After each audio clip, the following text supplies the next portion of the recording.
Here's a psychotic story time for you. Allow me to tell you about the time that I met a random stranger in psychosis who 8 years later actually became a real life friend.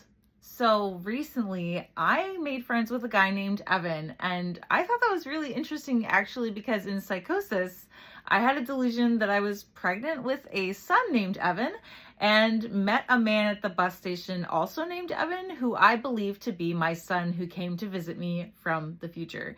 So upon meeting the first Evan, I was really struck by, wow, this is crazy. This is my son. This is going to live down in history. And sure enough, it stayed in my memory, pretty well cemented. So when I met this Evan all these years later, I thought, that's crazy.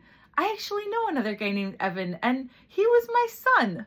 I kind of made a fool of myself when I met second Evan because I was like, oh my God, I know you. I know you from the bus stop like 8 years ago. You're that guy who wrote the poetry about aliens. Do you remember me? He didn't.